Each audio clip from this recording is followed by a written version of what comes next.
Djibouti adalah negara paling panas dan minim air di dunia? Ya, kalian tidak salah dengar. Djibouti adalah sebuah negara kecil di Afrika Timur. Dikenal sebagai salah satu negara dengan cuaca panas paling ekstrim di dunia.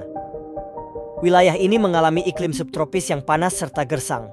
Setiap tahun, suhu harian rata-rata berada dalam kisaran 32 sampai 41 derajat Celcius.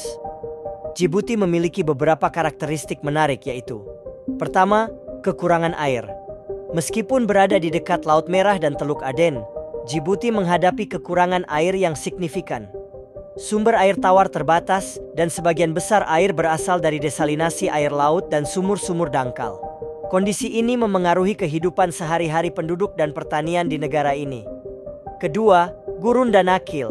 Djibouti terdiri dari 90% tanah gurun. Salah satunya adalah Gurun Danakil. Gurun ini adalah salah satu tempat terendah dan terpanas di bumi.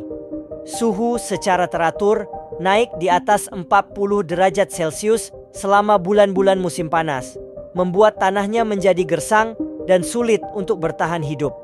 Ketiga, mandi yang mewah. Karena keterbatasan air, mandi di Djibouti menjadi sesuatu yang istimewa.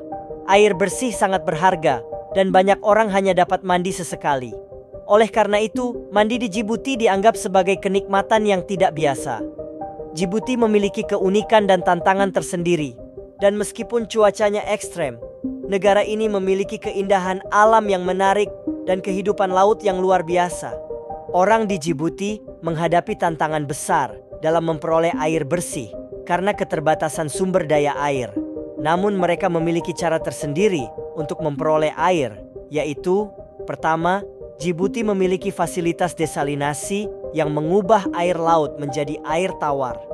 Meskipun mahal dan memerlukan energi, ini adalah sumber air utama di negara ini. Kedua, beberapa penduduk Djibouti mengandalkan sumur-sumur dangkal untuk memperoleh air. Namun, ini seringkali tidak mencukupi dan kualitas airnya mungkin buruk. Ketiga, selama musim hujan, orang di Djibouti mengumpulkan air hujan dari atap bangunan dan menyimpannya dalam tangki. Ini adalah cara yang berharga untuk memperoleh air bersih. Keempat, karena keterbatasan, penduduk Djibouti sangat berhati-hati dalam menggunakan air. Mereka mengurangi pemborosan dan memprioritaskan kebutuhan yang paling penting. Kelima, beberapa organisasi internasional dan lembaga amal membantu Djibouti dengan pasokan air bersih melalui proyek-proyek dan distribusi air. Krisis air bersih memiliki dampak yang signifikan terhadap lingkungan dan kehidupan di Djibouti. Krisis air mengakibatkan kurangnya pasokan air untuk keperluan rumah tangga, pertanian, dan industri. Kekurangan air dapat menyebabkan gagal panen dan kelaparan. Kurangnya air bersih juga mempengaruhi ekosistem secara keseluruhan. Hewan dan tumbuhan yang bergantung pada sumber air terancam punah atau mengalami penurunan populasi. Krisis air juga berdampak untuk kesehatan manusia. Air yang tercemar dapat menyebabkan penyakit seperti diare, kolera, dan infeksi lainnya. Krisis air juga mempengaruhi kesehatan masyarakat secara keseluruhan. Ketidakcukupan air dapat memicu konflik antara komunitas, terutama jika sumber air terbatas dan harus dibagi.